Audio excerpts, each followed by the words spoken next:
A list that a lot of enthusiasts like to make is their top 25 coasters. Take all the coasters they've ridden, but put it into a list of 25, so only the best of the best can make it to that list, and that's exactly what I'm doing today. Keep in mind, I've only ridden 53 coasters, so what some seasoned enthusiasts might consider a mediocre ride will actually be on here. But not only that, sometimes a ride that's considered mediocre also might be on here because I genuinely think that it's underrated and is an elite coaster. So this is just my opinion. You do not have to agree with these. All I ask is that you respect mine. But anyways, let's just get straight into this list.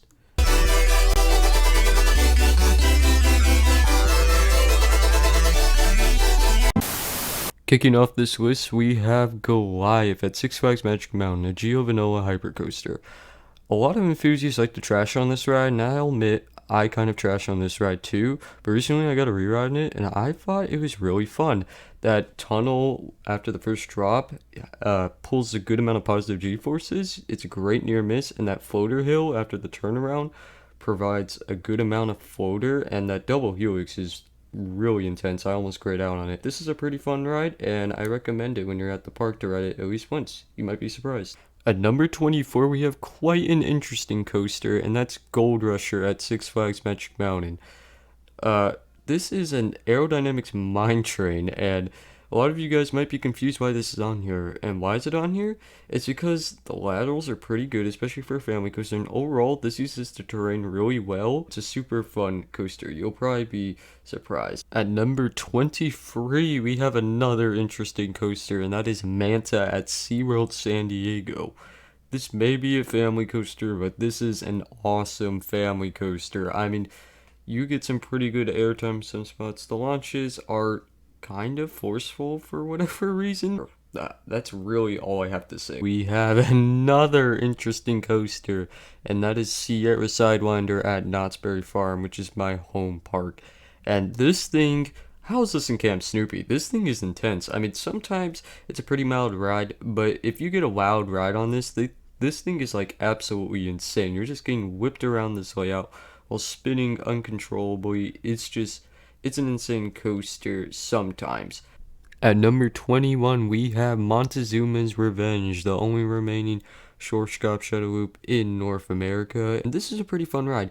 The vertical loop is pretty forceful. I would say backwards is more forceful. This is a very simple layout. It just launches you forwards at 55 miles per hour, goes through the vertical loop, goes up a spike, goes down the spike, through the same vertical loop, backwards, patches through the station, then goes up another spike, and you fall back down, and basically that's it. That's the whole ride. But this is a super fun ride, and you get some good airtime on the spikes. But yeah, let's move on to the next coaster. And at number 20, we have Batman the Ride at Six Flags Magic Mountain. Now, this is just a super intense beat-em invert. Is it anything special? No, but it's still a super fun ride, and you shouldn't hate on it because it's a clone, and it's just hauling through that layout. You're getting whipped around those inversions. You're pulling an extreme amount of positive G forces. So when you're at the park, highly recommend it. At number 19, we have Incredicoaster at DCA, or Disney California Adventure. This is just an intimate launch coaster. It's basically a family coaster, but this is a super awesome family coaster. You get some pretty good airtime on that first drop, and some of the other drops in those bunny hills give some floater. The vertical loop doesn't really pull anything. It's pretty rattly, but other than that, this is a pretty fun ride. At number 18, we have X-Flight at Six Flags Great America. This is a B&M wing coaster, and this is a pretty fun ride. I've been saying like the same things for all these rides, but they're all really fun. The only complaint I really have with this is that the vest restraints do come quite tight on you, but this ride has quite a reputation for having pretty bad restraints. But other than that, this is a pretty fun ride. I mean, being on the side of your seat, just flying around, that near miss with that like tower thing is really cool. And it's just a fun ride just to feel like you're floating above the air with nothing above you and nothing beneath you. It's just a unique experience. But we're going to move on to the next spot. At number 17, we have Viper at Six Flags Great America. Again, this is a great wooden coaster. It's a clone of the old Coney Island Cyclone. It's a really fun coaster. Sure, it doesn't have much airtime, but it has some pretty good laterals, and overall, it's just a fun wooden coaster. It's super smooth. There's not a rattle anywhere to be found, and that's why it's so high. I was just so surprised on how smooth this thing is. They've maintained it really well. At number 16, we have Raging Bull at Six Flags Great America. This is a B&M Hyper, and sure, it might be considered the worst B&M Hyper, and I've hated on this ride in the past, just like Alive. Now that I think of it, this is actually a really solid ride. It has some pretty good airtime, pretty good floater. That drop is absolutely insane. Definitely one of my favorite drops on any coaster. And overall, it's just a really solid ride. If you're looking for airtime and a unique hyper, this is definitely the ride for you. And since I didn't get to ride Goliath at the park and Max Force wasn't open yet, Raging Bull is definitely the best coaster in the park. At number 15, we have Scream at Six Flags Magic Mountain, which is a B&M Forest coaster. And this is a really fun coaster. I don't know why people hate on it so much. Sure, it has a bad setting, but honestly, who really cares? I mean, Twist Colossus is also in the parking lot. But this ride does not have any headbanging. It's perfectly smooth. The inversions are really fun, and some of them are pretty whippy. Sure, it might not be the most forceful, but it's just a nice, smooth, fun ride. At number 14, we have Viper at Six Flags Magic Mountain. This is an aero looper. It actually is the last aero mega looper in existence, so try to get out and ride it. But yeah, this is an awesome coaster. I mean, I feel like some people do hate on it a lot, and it's a very polarizing coaster. A lot of people hate it, a lot of people love it. I'm one of those people who really enjoyed it. The vertical loops are pretty forceful. I started to gray out on them actually. It's a pretty forceful ride. And it's actually, the transitions are janky, but it's actually a pretty smooth ride. They've actually maintained this coaster pretty well. And sure, the restraints aren't the best, but honestly, just put your head forward and you're going to be just fine. At number 13, we have Silver Bullet at Knott's Berry Farm. And honestly, this is a really fun ride. Sure, it may not be the most intense. People like to trash on this for being the worst B&M invert, but the only other invert I've ridden is Batman the Ride. But it's just a super fun and enjoyable ride. The inversions are actually pretty forceful. That first vertical loop is pretty forceful. You're just flying around over the footpaths, going into some whippy inversions, and it's just such a cool experience.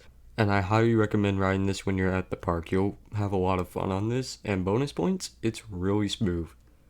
At number 12, we have Full Throttle at Six Flags Magic Mountain. This is a premier ride, skyrocket free. And this is just a super fun ride. Everyone knows this for that massive vertical loop, the second tallest in the world. Beat out by Flash and Hypercoaster, which are tied.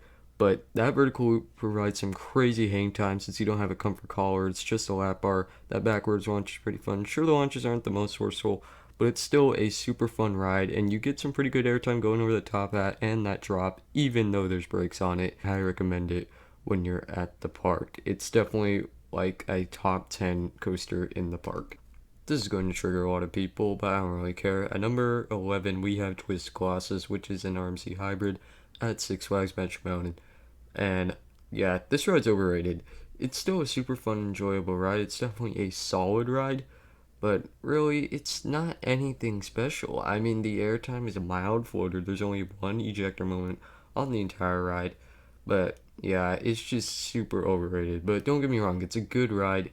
It's just pretty overrated. But the airtime is fun. It's just not anything special. But don't get me wrong, like I said, it's an enjoyable ride, and dueling's pretty cool too if you get to in the first place. But yeah, let's move on to the next spot. Kicking off the top 10, we have Canyon Blaster at Adventure Dome in Circus Las Vegas. And wow, what a ride. This is a Aero Custom Looper, and it only goes like 41 miles per hour, and it's only like 95 feet tall. But this ride, don't get fooled by the stats, because this thing is crazy. I mean, those vertical loops will make you gray out. That drop in the back row, that first drop, is insane ejector. That little like hop up before the turnaround into the double corkscrews provides some good ejector. And just this whole ride, you're just flying through the pink dome, and it feels like you're going way faster than you actually are. We're going to be staying in Adventure Dome because the next coaster on this list is El Loco. This is an SNS El Loco coaster, and this is a really good ride. I mean, that first drop is 90 degrees. You get some insane ejector airtime, and don't be fooled by the size of this ride because this thing is crazy. The hang time on both guy whoops is insane, especially the last one. You feel like you're gonna fall out on so many moments on this ride, and obviously you're not. This coaster's perfectly safe, but it feels like that, and that's what I love about this coaster. It feels like you're gonna fall out, and that's the main objective of this coaster, and it's absolutely incredible. Definitely recommend this ride because it's really good. At number 8, we have the world's first hydraulic launch coaster. This is the prototype for the Intamin Accelerator coaster, and this coaster was named Accelerator. So yeah, Accelerator's at number 8, and this is a really good ride. Sure, it has dropped in my rankings a bit, but this is still really good. I mean, that front row ride is insane. Definitely a front row ride, but it's still really good any row you sit in. That launch is definitely the best part. 0 to 82 miles per hour, which it might differ because of the way of the train. That's how these Intamin accelerators work. But you're still going to go super fast, 70 something miles per hour at the least. Um, and you just get so much flow ejector airtime at the top of that top hat. And those overbanks, sure, they're not the most forceful, but they're still super fun, and it really makes you feel the speed and has all that wind going in your face, especially if you're in the front row. And that twisting drop, you get some insane ejector too. This is definitely a must ride while you're at Knott's Berry Farm or if you're in Southern California. Now we're gonna head back to Magic Mountain for the massive flying coaster known as Tatsu. This is high regarded as the best flying coaster in North America. And yeah, this is a really good ride.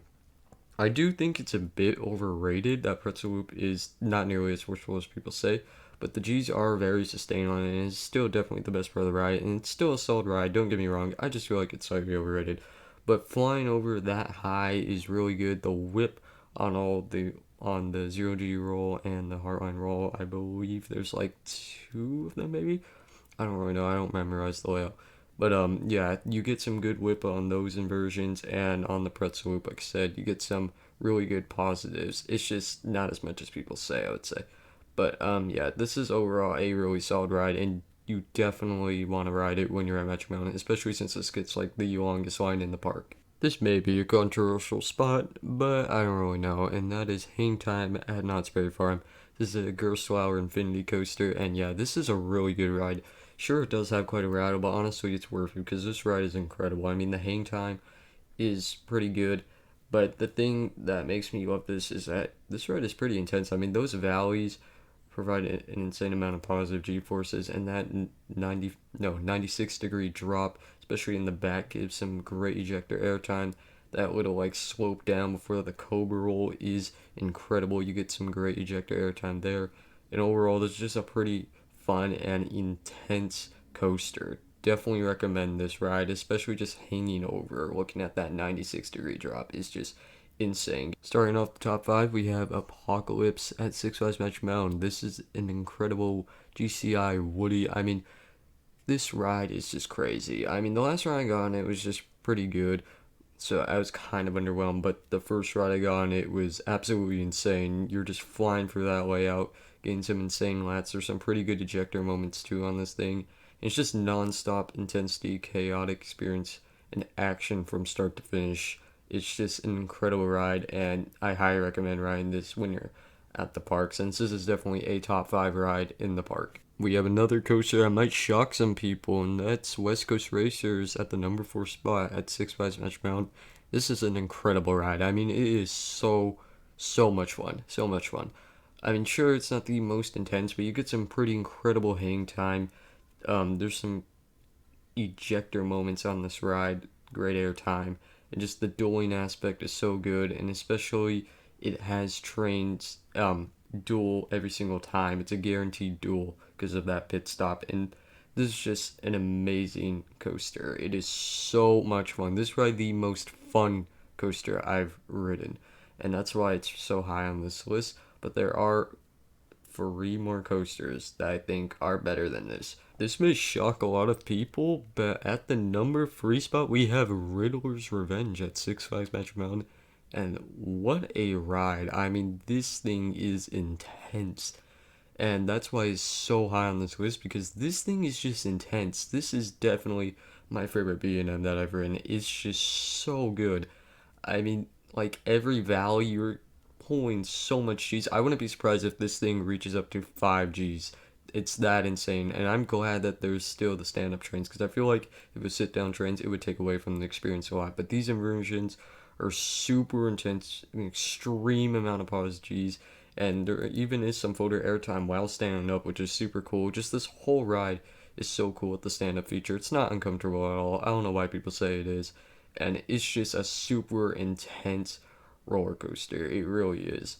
It's definitely the most intense coaster I've ridden. At number two, we have an insane coaster, and that is X2 at Six Flags Magic Mountain.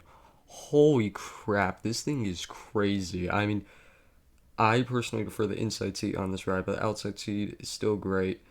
Just this whole ride is just insane. Like, I really can't describe it into words. It's one of those coasters that you just need to go out and ride for yourself to really understand what I mean by how insane this coaster is. Like, you're just flying for that layout, not really knowing where you're going. That pull out after the first drop, it's not a vertical drop, it's like 88.5 degrees, but whatever, is insane. You get so much positives there, and this is just a great coaster. It's amazing. I just love the chaotic feeling like you're about to die and not knowing what's going on. I love that, and that's why it's at number two. But there's one more coaster I love so much that I put it in front of this crazy coaster. And we've came to the number one spot, and it's Ghost Rider at Knott's Berry Farm. This thing is insane. I mean, if you sit in the back row, you will get so much airtime, so much lats. This ride is insane. This is a top 30 coaster in the world, I'm telling you. Maybe even top 25. This thing is crazy. I mean, that first half is pretty fun, but that second half is what makes this thing crazy and elite and my number one. It's just, you're pulling laterals while getting ejector airtime at the same time. It's just a chaotic experience. You really, again, it's like X2, you gotta ride it to understand what I'm saying. The layout may look bland and just average, but trust me, it's not. This ride is absolutely nuts, and you need to get out and ride this coaster, as I believe it's the best coaster in Southern California. I'm probably the best in California. I hope you guys enjoyed it, and if you didn't agree with anything, hey, that's fine, or if you agree with everything, that's fine too. I'm just asking that you respect my opinion, but I hope you guys enjoyed this, and I'll see you guys next time, and thank you so much for watching.